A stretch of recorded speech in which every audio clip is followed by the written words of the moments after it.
राधे राधे गुरुजी। जी गुरुजी मैं प्रिय हरियाणा दोस्तों, से आई वीडियो हूँ। लास्ट तक देखना। इस वीडियो में गुरुजी ने बोलो बहुत अच्छी बेटा। बात बोली। वीडियो को लाइक करना, शेयर करना, चैनल को करना सब्सक्राइब जरूर लगता है करना। और राधे ससुराल राधे गुरुजी। राइसन है जी, लेकिन मेरा पति मुझे बहुत मारता है। पति मारते हैं? हाँ जी। कहाँ से हो आप? करनाल? हाँ जी, जिला करनाल, गांव राइसन। और रायसन? मुझे पी के बहुत मारता है और मेरे 2 लड़के हैं जो वहीं पे रह गए। तो आप यहाँ आ गए? हाँ जी। मैं तो उनको एक भी- बताए कि आप यहाँ आ रहे हैं? नहीं, वो सबको पता है मैं कहाँ हूँ, लेकिन वो मुझे कह रहा है कि अब अगर तू अब गई तेरी गिट्टी में बुड़का मार के तुझे जान से मारूंगा। जब मैं वहां से भागी थी, जड्डों के दिन थे। तो किस बात के लिए मारते हैं वो? क्यों? दारू पी के मारता है जी। मैं उसे रोकती हूँ कि दारू मत पीकर कुछ खाने पीने की चीज लेकर जिससे मैं भी खाऊं और मेरे बच्चे भी खाएं, लेकिन वो ये बात नहीं समझता।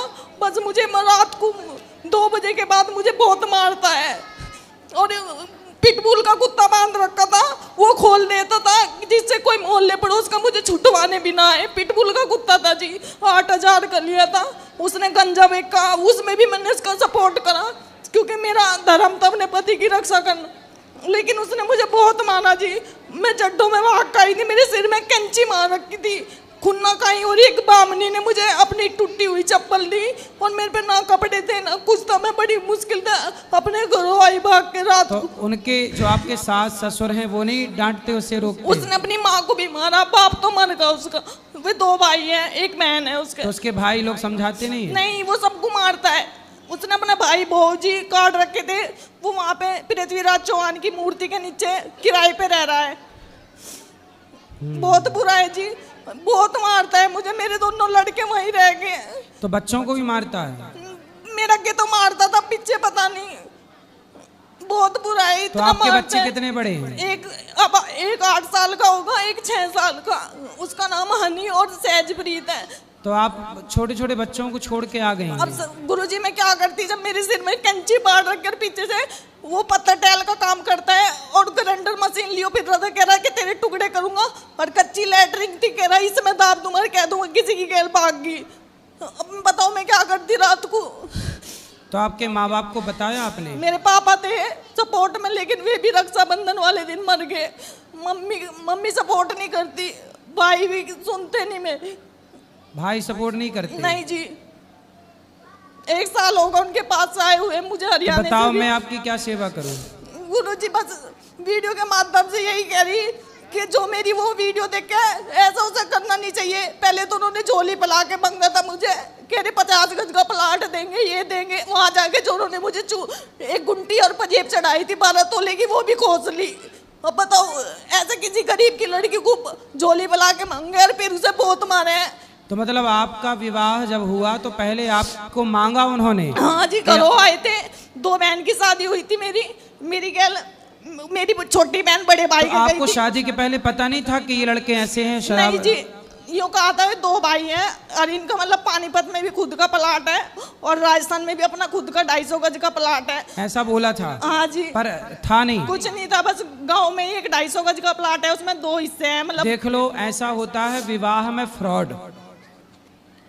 इसलिए कहते हैं, पहले के लोग कहते थे विवाह करने के पहले पूरी पड़ताल करनी चाहिए, जांच करनी चाहिए कि लड़का शराब तो नहीं पीता, चरित्रहीन तो नहीं है, उसका किसी और के साथ मन चक्कर तो नहीं है, क्योंकि एक लड़की के सारी जिंदगी का सवाल है। अब देखो, इस लड़की की पूरी जिंदगी खराब कर दी उसने। झूठ बोल के विवाह कर लिया कि मेरे पास ये है, ये है, ये है, और अब देखो शराब पी के कैंची से मारने का प्रयास कर रहा है। मुझे मूंद के चला गया कमरे में और ठेके पे से दारू लेकर आया, कह रहा है 2 घूंट भर, अगर नहीं भरेगी तो तुझे मारूंगा। मैंने पी नहीं तो मेरे कैंची मार दी। तो आपको भी शराब बोलता? हाँ जी, पीने मुझे का? शराब पीवाता था। उसी दिन भी आई थी जिस दिन उसने मुझे कैंची मारी, कह रहा पी, नहीं पिएगी तो तुझे मारूंगा और कह दूंगा किसी की गैल भागी, और यहाँ कोई नहीं तेरे बारे में जांच पड़ताल करने का, क्योंकि पिटबिल का कुत्ता है, कोई नहीं बढ़ सकता घर में। सोचिए किस तरह से प्रताड़ित कर रहा है वो व्यक्ति, और ये बहन किस तरह से दुखी है। 2 बच्चे हैं छोटे छोटे, क्या होगा उन बच्चों का भविष्य, क्या होगा इनका भविष्य।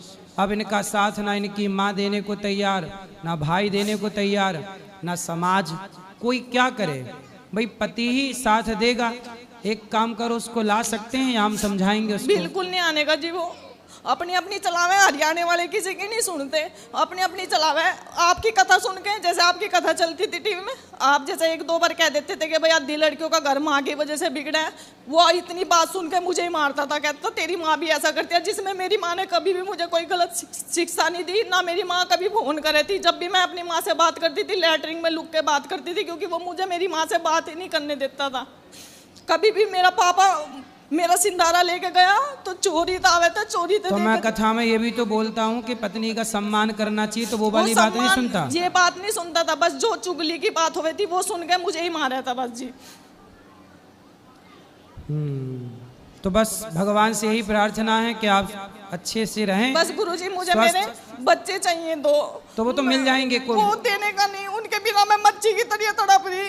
नहीं तो वो क्यों नहीं दे रहा है? कह रहा कि तू अपने घर से लेकर आई थी, वो मुझे मेरे बच्चे दे दे। तो उसको बोलना तू अपने बाप के घर से ले आया था। मेरे बिना बता बच्चे हो जाते वहाँ, मेरे बच्चे दुआ दो मुझे, बस मुझे मेरे लड़के चाहिए दोनों। उसको आपने बोला नहीं कि भाई तू भी तो लाया नहीं था ना, मैं लाई थी? कह रहा कहीं नहीं मैं देने का, मेरे हैं ये, पर मुझे मेरे दोनों बच्चे चाहिए। तो आप ना उसको समझाओ, नहीं समझे तो फिर पुलिस की सहायता लो। वहाँ की पुलिस भी बेकार है जी। गांव का सरपंच है, संदीप सरपंच है, वो भी उसकी पावर में है, क्योंकि वो उनके कुनबे का ही सरपंच है, वो भी नहीं सुनता सर। पुलिस जैसे आती थी तो कह देता था इनका तो डेली का ड्रामा है, वो बाहर से बाहर ही पुलिस को भेज देता, वो भी नहीं सुनता। एक ही सरपंच बना संदीप, वो भी नहीं सुनता सर, बेकार सरपंच है वहाँ के। हमारे इधर के प्रधान तो भाग के सुनते हैं, उधर के सरपंच भी बेकार होते हैं सर। इस सरपंच का मैटर नहीं है ना ये, पुलिस आती थी वो सर बाहर से बाहर ही भगा देता था, कह देता था इनका तो कुत्ता बंध रहा है पिटबुल का, तुम कहाँ जरबेने में फंस रहे हो, चले जाओ अपने, वो बाहर से बाहर ही भेज देता। तो पुलिस में भी आप थाने के ऊपर भी तो शिकायत कर सकते हैं, एसडीएम को करिए। करनाल जो बड़ा डीएसपी वो लगती है, उसमें भी गई मैं, वहाँ भी मेरी कोई सुनाई नहीं हुई जी। कह रहे घर का मैटर है, अपना बैठ के सुलझा लो। 50 बार तो वो होगी पंचायत, हाथ जोड़ जोड़ के घर से भी लेके गया, और वहाँ गाँव में भी पंचायत हुई, लेकिन उसकी समझ में नहीं आया। वो 2 दिन तो शांत रहता था, तीसरे दिन पी के फिर मुझे मारता था। देखो शराब कितनी बुरी है, शराब का विरोध हम लोग करते हैं तो बॉलीवुड के लोग, कुछ न्यूज वाले हम लोगों को कहते हैं कि आप संतों का ही विरोध करने लगते हैं। जबकि सोचिए बॉलीवुड के लोग क्या कहते हैं कि शिव जी पे दूध क्यों चढ़ाते हो, गरीब में बांट दो। अब बॉलीवुड वालों से बोलो कि तुम्हारी शराब के चक्कर में ये बहन का घर बिगड़ गया, अब बताओ जो पैसा शराब में खर्च होता है वो गरीब में क्यों नहीं बांट दिया जाए, वो गरीबों में बांटा जाए। इसलिए शराब को प्रमोट किसने किया? शराब का प्रचार कौन करता है? बॉलीवुड करती है। तो अब बताइए बहन का घर बिगड़ा है तो जिम्मेदार कौन है? वो लोग जिम्मेदार हैं जो शराब को प्रमोट करते हैं। लोग क्या गीत गाते हैं, मुझे पीने का शौक नहीं, पीता हूं गम भुलाने को। अब आए वो लोग आगे और ये बहन का गम दूर करें। कैसे होता है ये गम दूर? तो शराब पीना कितना नुकसानदायक। देखो ये लड़की का जीवन खराब, इसके 2 बेटे हैं, वो भी अब क्या भविष्य होगा उनका। भगवान से यही प्रार्थना है कि आपके पति को सद्बुद्धि आए और वो सही। प्रिय दोस्तों, गुरुजी की राय आपको कैसी लगी कमेंट करके जरूर बताना, और ऐसा वीडियो देखने के लिए चैनल को सब्सक्राइब जरूर करना। राधे राधे गुरुजी।